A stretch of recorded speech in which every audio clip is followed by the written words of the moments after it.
Bonjour à tous et bienvenue sur Agorsica TV pour Tutti Foot. Cette semaine, on devait avoir le Gallia Luciane représenté par Flo Menozzi, mais qui n'a pas pu être présent. Mais on va avoir bien entendu une réaction en visio et une interview de Steven Inserio, l'entraîneur du Gallia Luciane. En plateau cette semaine, Patrice et Bernard. Bonjour messieurs. Bonjour. Bonjour. Et Brice, bien entendu, à la réalisation de l'émission, qui est toujours au top niveau. On va commencer par le tirage qui s'est effectué dans nos locaux précédemment de la Coupe de Corse, le tour préliminaire, pardon. Oui, le tour préliminaire de la Coupe de Corse, on le voit en image. Il y a pas mal de petites confrontations sur les R4, hein, bien sûr, pour cette Coupe de Corse, dont Saint-Jean qui va recevoir Lorient. Et surtout, il y a aussi l'intégration de la Ajaccio R2 qui va se déplacer du côté du FC Sauta. Voilà, et aussi à noter qu'il y aura 9 exemples pour le tour préliminaire de la Coupe de Corse. Allez, troisième tour de Coupe de France et on l'a vu précédemment, le Gazelle qui s'est imposé 7-1 à Bonifacio et Chica Soaril qui s'est imposé au Nebu 3-0. On va avoir la réaction de l'entraîneur de cette équipe des Chica Soaril, Stéphane Feida, qui va revenir sur cette qualification et bien sûr les prochaines échéances à venir. Une préparation avec beaucoup de mouvements dans notre groupe. On a perdu beaucoup de joueurs expérimentés comme Johan Bokonian, Matteo Tomazine, qui ont eu des projets un peu plus ambitieux que le nôtre. Je veux dire, Johan Bokonian retourné à son club de cœur au Sporting Club de Bokonian pour boucler la boucle. Et voilà, nous on a misé sur la jeunesse. On a beaucoup de recrues, mais beaucoup de jeunes joueurs issus du Gazélec, de Bastelicac. Voilà. Donc on a fait le pari de la jeunesse cette année pour essayer de faire aussi bien que l'année dernière, c'est-à-dire un maintien rapide. Bon, mais ça sera compliqué puisque le championnat de R1 cette année est très homogène avec beaucoup de belles équipes déclarées pour jouer la montée, comme les deux relégués de N3 qui sont Corté et le Sud. Et puis après, il y a des équipes ambitieuses comme Bokonian, le Svar, Porto Vecchio. On va essayer de se mêler à cette lutte, on va dire, du milieu tableau, pas le haut tableau. Après, on s'empêche rien, mais on pense que ce sera difficile de faire aussi bien que l'année dernière. Après, on a bien entamé notre saison avec ce match de Coupe de Corse au Nebu, où ça a été un match sérieux de notre part qui validait notre préparation contre une équipe vaillante du Nebu. On a été efficace aux bonnes périodes de chaque mi-temps.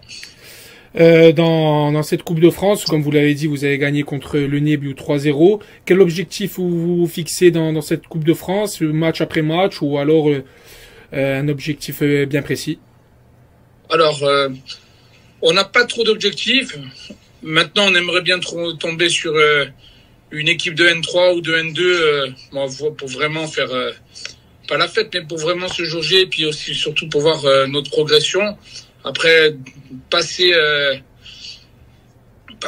des tours en Coupe de France, c'est quand même compliqué, même pour aller au niveau, pour sortir du niveau régional, il faut passer 4 tours et chez nous, c'est super compliqué de sortir avec les deux équipes, avec les équipes de National 2, le Gazélec en N3, c'est compliqué. Donc, si on peut passer encore un tour avec un tirage, on va pas dire favorable, mais si on peut recevoir, ça peut être sympa, ou sinon tirer une N3 ou une N2, pour nous, ça serait très bien. Oui, comme vous l'avez dit, tirer en Coupe de France des équipes comme de National 3 ou National 2, ça permet justement de se jauger, le niveau du groupe et voir les potentialités de vos joueurs. Et c'est ça, c'est surtout ça donne une expérience de jouer contre vraiment des équipes de ce niveau-là. C'est rare, à part en Coupe de France ou voire en Coupe de Corse quand on arrive sur un niveau quart ou demi. Sinon, c'est toujours une bonne expérience de jouer contre ces équipes de ce niveau. Le championnat va commencer ce week-end contre AFA, une équipe de la région. Il va falloir, si je puis dire, concrétiser les bonnes choses qu'il y a eu en Coupe de France le week-end dernier. Alors on va essayer, on sait que c'est un derby, et les derbys, il y en a beaucoup dans la région ajaxienne cette année aussi. Ça sera compliqué, on va essayer de valider encore ce match de Coupe de France et notre préparation. en essayant de prendre de suite des points à domicile. Ce qui est important pour nous, c'est de vite prendre des points et surtout se rassurer par rapport à la préparation et surtout avec la jeunesse de notre effectif. C'était Stéphane Faïda, l'entraîneur de cette équipe des Tcheka Soiril, qui a tiré pour ce 4e tour de Coupe de France et va recevoir l'AS Fournier-Gléane National 2. Oui, pour compléter les résultats du 3e tour, il y a à noter la très très large victoire de Corté face à Squadra Valink, 13-0. La qualification au penalty de la Kazink contre l'Étoile, 5 penalty à 4 et 2-2 à la fin du temps réglementaire. Et on va avoir la réaction de Jérôme Andréagne, l'entraîneur de Porto Vecchio, qui s'était imposé 3-0 face à la Costa Verde ce dimanche. Alors tout d'abord, bonjour Bati et merci pour l'invitation. Si je dois résumer ce premier match officiel contre la Costa Verde, je dirais que nous avons contenu la pression tactique mise en place par Thierry en première mi-temps, avec de la densité au milieu de terrain. Puis à la pause, on a rectifié l'organisation au poste, je dirais, et avec de la rigueur dans le respect des lignes et des couloirs. Et là, on a pu prendre en seconde mi-temps le dessus sur cette belle équipe de la Costa Verde. Donc, si je peux dire, l'essentiel a été réalisé. C'est un match de Coupe de France, premier match officiel. Donc, sans blessure et avec un carton jaune tout de même, mais c'est plutôt positif, une journée positive. Alors oui, effectivement, toujours un petit peu de temps. On est dans une zone quand même touristique où c'est qu'on a des joueurs du cru qui travaillent et sont en saison, donc on les récupère assez tardivement. Mais dans l'ensemble, concernant l'effectif, nous avons gardé l'essentiel du groupe et remplacé le départ de 3 joueurs. Le gardien Lilian qu'on a récupéré à Ghisonacci, Stanley qui nous vient de Corté et un défenseur axial qui évoluait en Centre-Loire, en R1 en Centre-Loire. Après, on peut noter tout de même l'absence de Julien Romain, qui se fait opérer demain d'une pubalgie. Donc, il sera absent quelque temps, qu'on va récupérer, si tout va bien, après la trêve hivernale. Dans l'ensemble, oui, on a finalisé notre préparation. Voilà, on a finalisé avec ce dernier match, on a finalisé notre préparation et le groupe est bien. Oui. Alors ce match, oui, effectivement, en premier, on les a rencontrés en premier. On a fini le championnat sur ce dernier match que les 2 équipes étaient maintenues. Mais je m'attends quand même à une équipe regaillardie avec quand même du renforcement. Une équipe renforcée, ça sera un match compliqué, un premier match compliqué. À nous de faire valoir notre détermination sur ce match-là. Ça sera, je pense, la détermination qui primera. Eh ben, au regard de l'année passée, oui, effectivement, les déplacements, c'est plutôt délicat. C'est-à-dire que là, on a vraiment été mauvais l'année passée. C'est sur les déplacements extérieurs, notamment en première partie du championnat. En seconde partie, on a quand même effectué de bons matchs. On a récupéré quelques points extérieurs. Et on s'est surtout attelé à gagner à domicile. Mais là, voilà, il faudra montrer un peu plus de rigueur, d'envie, de détermination et de patience aussi pour ces matchs extérieurs. C'est compliqué, un déplacement, qu'on le veuille ou non, la route, on n'est pas sur notre terrain, les repères, ça y fait, qu'on le veuille ou non, ça y fait. Ben, je dirais que cette saison va déterminer un petit peu notre engagement. Et effectivement, on a maintenu pratiquement tout le groupe. Donc on va essayer cette année d'asseoir une équipe un petit peu plus compétitive. On a fini 5e l'année passée, on compte bien finir dans les 5 premiers au niveau du classement et surtout asseoir un petit peu plus notre jeu. Donc après on verra, on fera le compte en fin de championnat. On l'a vécu l'année passée, il n'y a pas de petites équipes, tout le monde se bat, tout le monde joue au foot, je dirais, de beaux schémas tactiques en place. Donc, il faudra être déterminé pour ce championnat. Et sur la Coupe de France, je voudrais dire un mot quand même sur Lupino qui est abonné au club ajaxien. Oui, parce que Loupine devait recevoir la CA au 3e tour de Coupe de France, mais bon, pour les raisons qu'on connaît, la CA a déclaré forfait. Donc Loupine va recevoir le Gazélec Football Club Ajaxien, le GFCA, qui est en National 3. Ça va être une très très belle affiche pour les hommes de Kevin Salou à Herbajoul, Patrice. Ça va être une belle fête du football. C'est vrai que certaines divisions d'écart, sachant que le Gazélec c'est quand même un club historique, hein, faut pas l'oublier. Donc très belle fête et très beau match à venir, comme tu l'as dit, à Herbajoul. Hein. Et aussi, on a parlé justement indirectement sur le fait de Loupine qui jouait les clubs ajaxiens ou qui ne les jouait pas. Là maintenant, sur l'ensemble du tirage, il y a quand même quelques événements et du côté de... Je ne sais pas si c'est Galia Kazinka, qui c'est qui est pas content du tirage.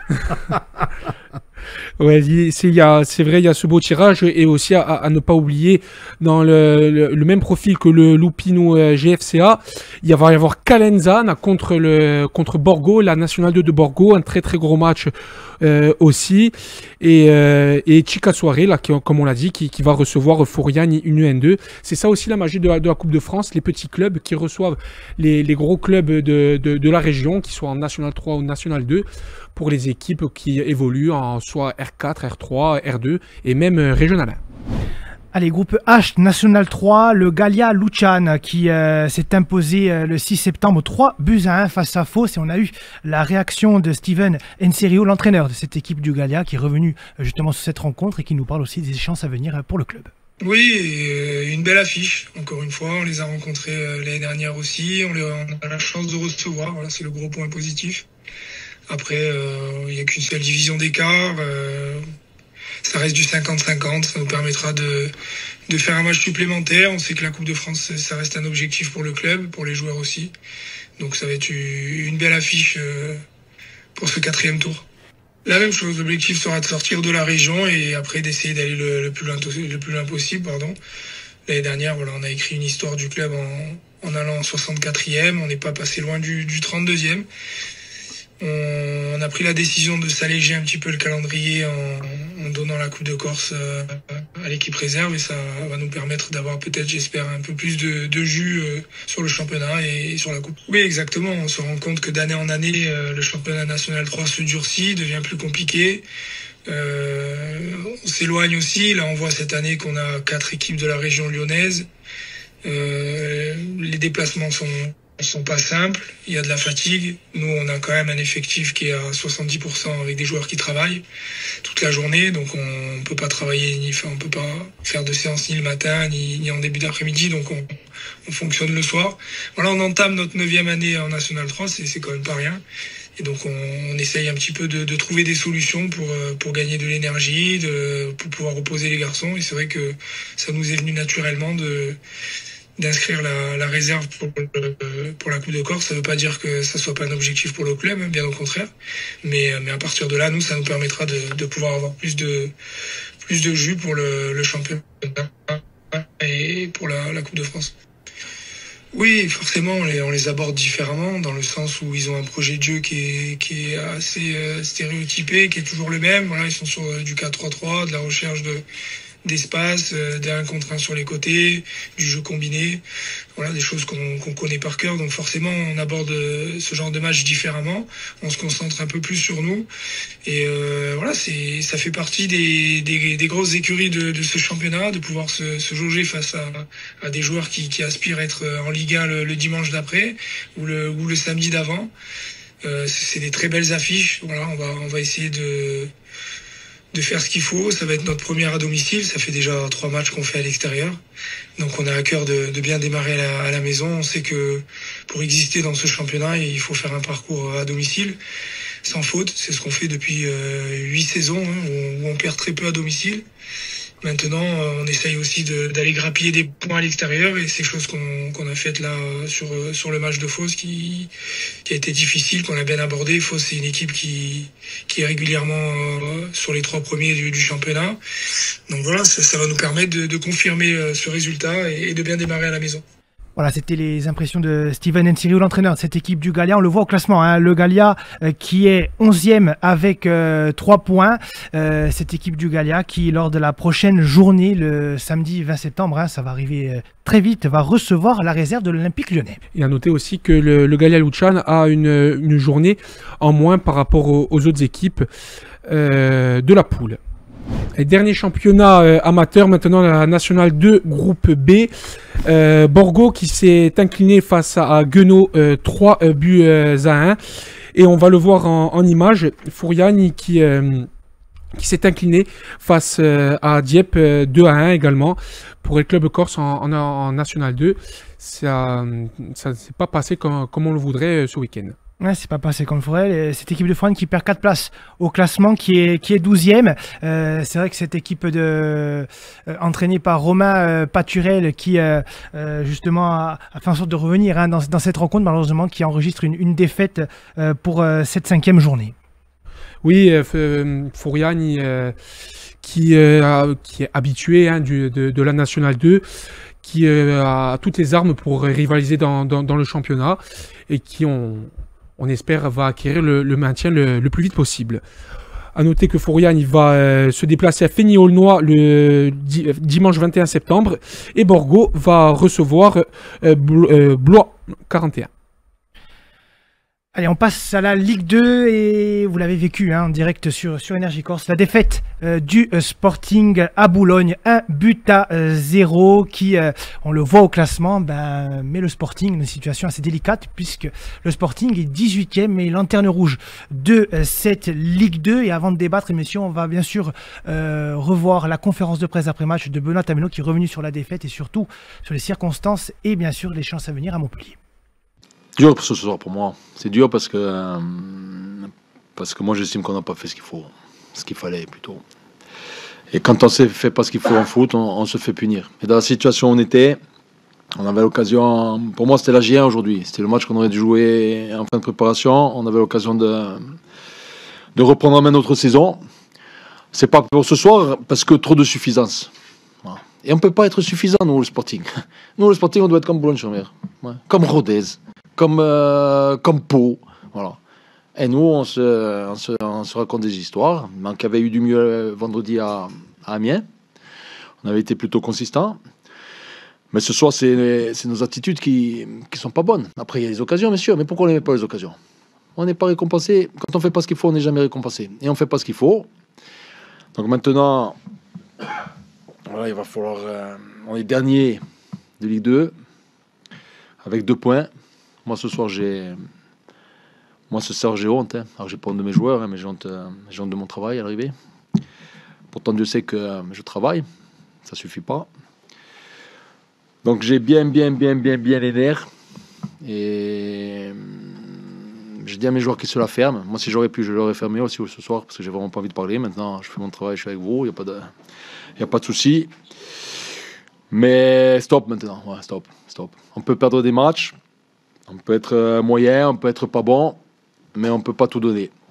Et à l'arrivée, ce soir, on n'a pas tout donné. Mais on a eu les occasions, bien sûr qu'on a eu les occasions. Bien sûr qu'on a eu les occasions. Bien sûr. Mais on s'est fait punir.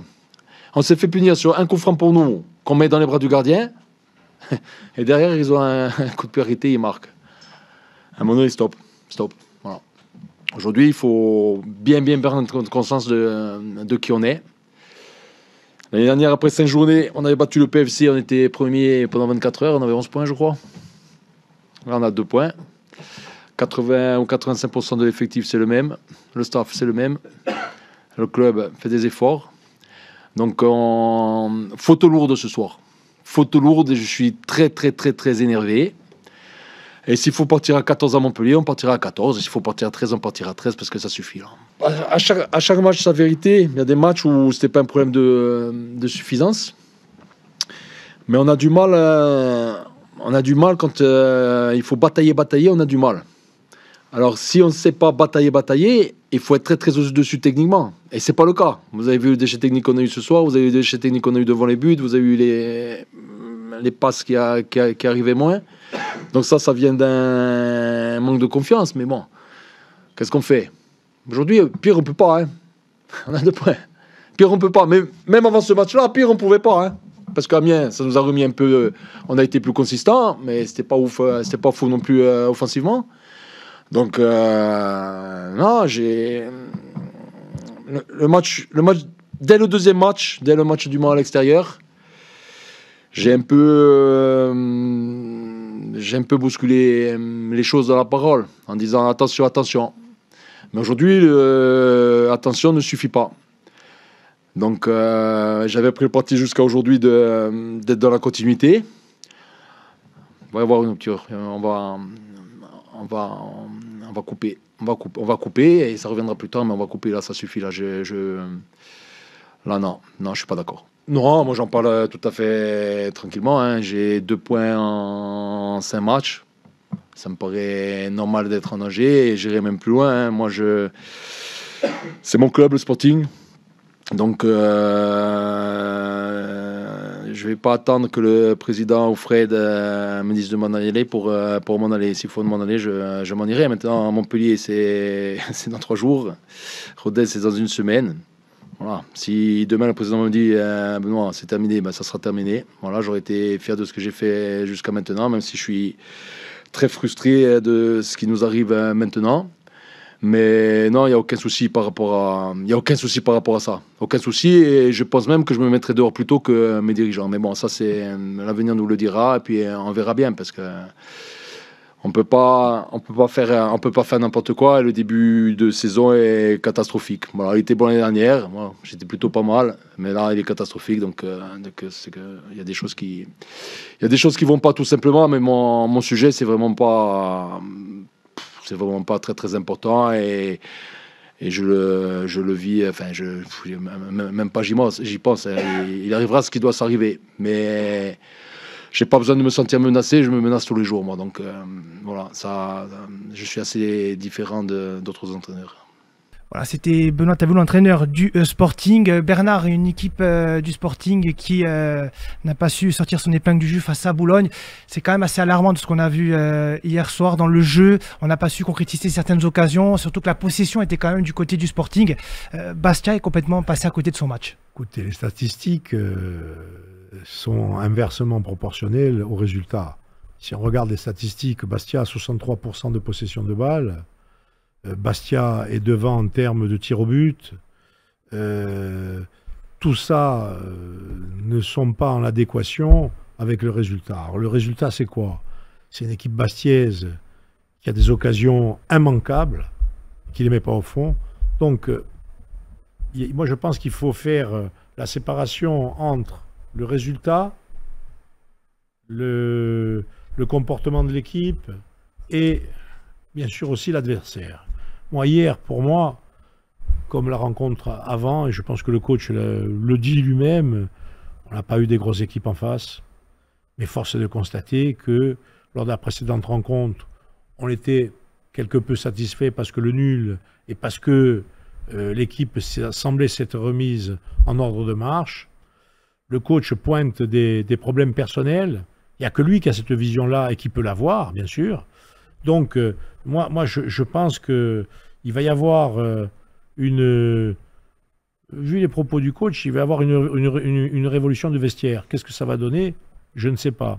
Une révolution de vestiaire, je l'entends dans le sens que j'ai cru comprendre de Benoît Tavneau, c'est qu'il y a certains joueurs, pour arriver à dire s'il faut qu'on passe à 13 ou à 14, ça veut dire que certains vont être mis devant leurs responsabilités.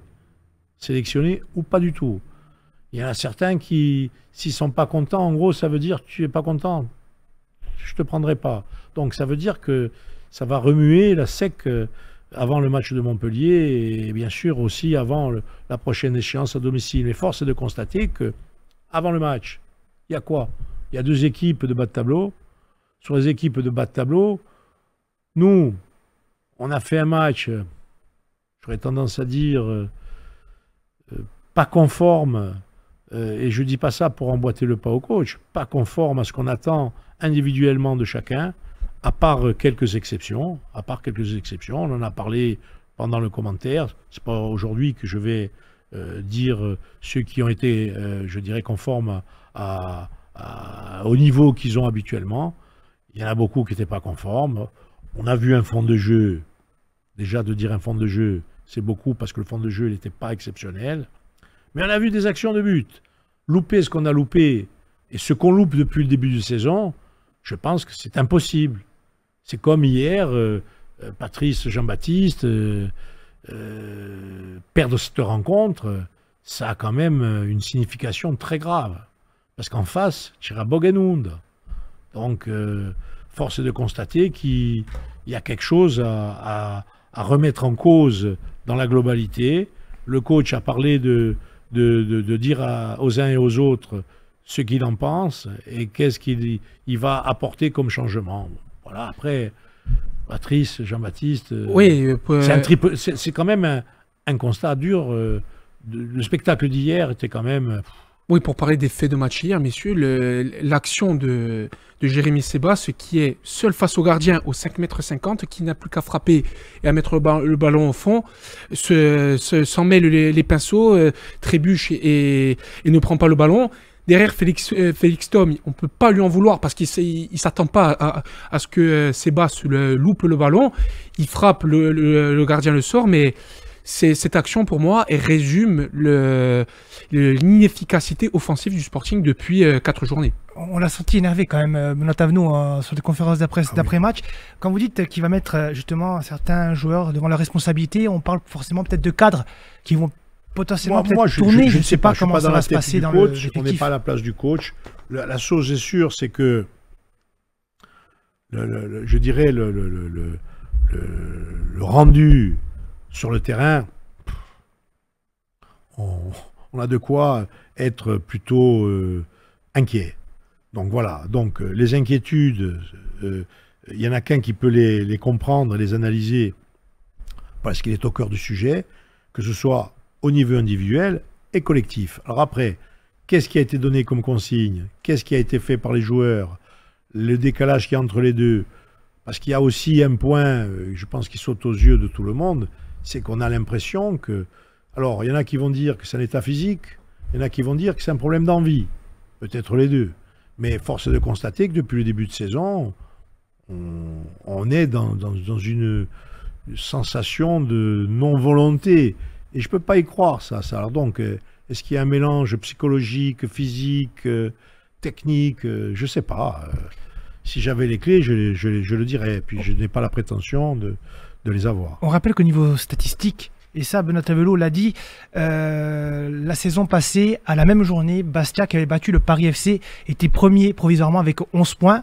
Aujourd'hui, il est dernier avec 2 points. C'est le plus mauvais départ du Sporting depuis la poule unique à 18 ou 20 clubs, bien évidemment, puisque la dernière fois que le Sporting s'est retrouvé dans une position pareille, c'était lors de la saison 2009-2010, sous l'ère Philippe Andiane et après Farouk Azibedi, où Bastia, lors de cette 5e journée, avait seulement 3 petits points. Oui, Benoît Thavenot l'avait dit aussi, que 3, à la même époque l'an dernier, pareil, ils avaient du mal à lancer leur championnat, et maintenant 3 qui a déjà 10 points. Il a dit, il ne faut pas se féliciter d'avoir seulement 2 points, il a dit avant la rencontre de Boulogne. Donc il a dit, c'est pas alarmant, mais bon, il a tenu des propos hier, même à son sujet, Patrice qui l'a dit, s'il devait prendre ses valises, c'est quelqu'un d'intelligent, il les prendrait sans que Claude Ferrand le dise. Sur l'état d'esprit de Benoît Thavenot, il n'y a même pas à discuter. C'est quelqu'un qui est investi, qui est bleu, et qui, si le bien du club passe par une ou une autre décision, il fera ce qu'il doit faire. J'ai aucun doute là-dessus. Mais moi, je veux revenir quand même sur le foot. Le foot, c'est-à-dire les résultats. Regardons, depuis le début de saison, on a encaissé combien de buts? 5. 5. Ouais. 5. 5 buts, ouais. 5 buts. Donc, on s'est pris un 3-1. On s'est pris un 1-0 hier face à une équipe qui a tiré vraiment au but 2 fois. Et un 0 face au Le Mans aussi. Et voilà, donc... encaisser 6 buts. Non, mais c'est pas ça, c'est voir les buts qu'on encaisse. Moi, 6 je buts, pense que, buts, contrairement au cliché, oui, si on marque les buts, ça enclenche une note positive où tout le monde va emboîter le pas. C'est vrai. Je pense que ça, c'est le point de départ. marquer les buts, et surtout marquer les buts qu'on va traiter d'immanquables, qualifiés d'immanquables. Après, on encaisse des buts. Je ne me rappelle pas avoir vu le Sporting encaisser des buts aussi, je dirais, évitables.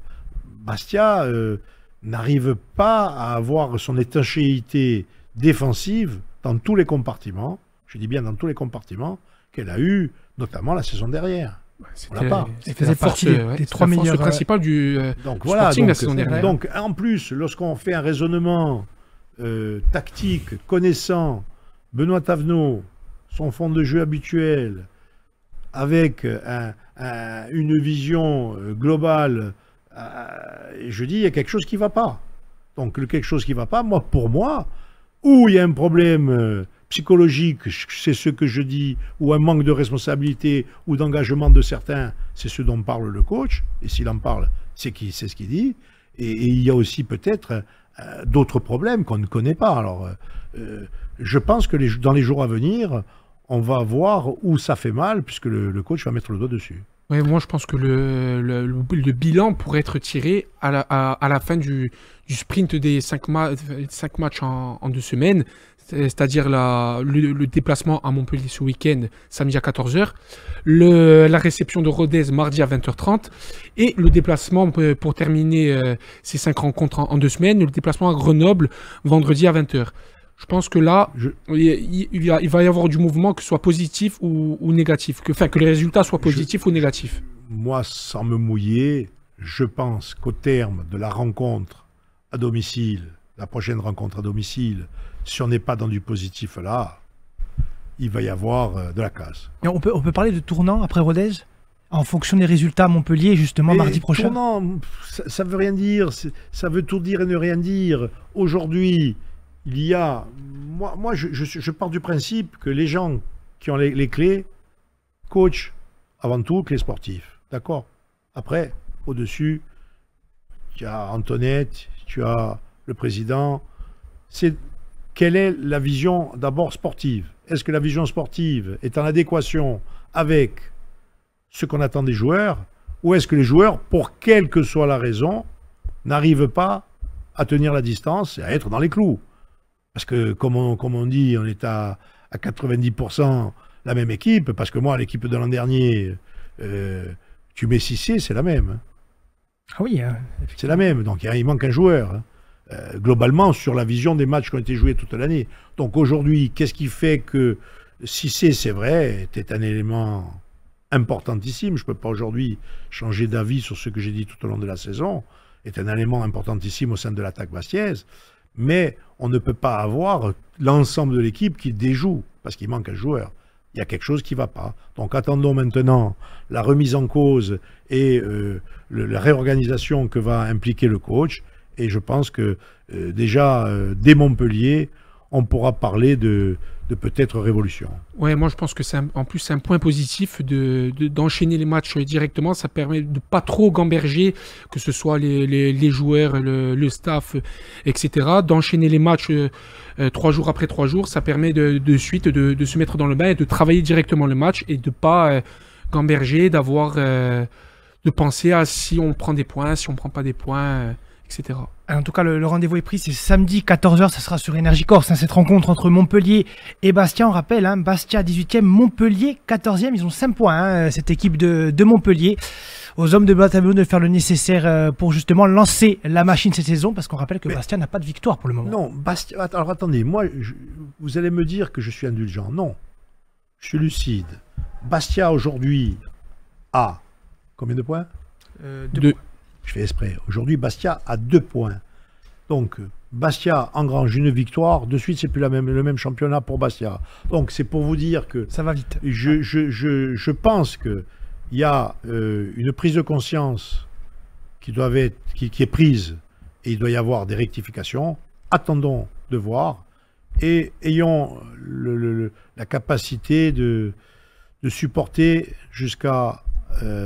la rencontre à domicile, où je pense que là, c'est là qu'on va avoir un révélateur de la progression ou de la non-progression ou de la rectification ou de la non-rectification. Voilà, Tutti Foot pour cette semaine, c'est terminé.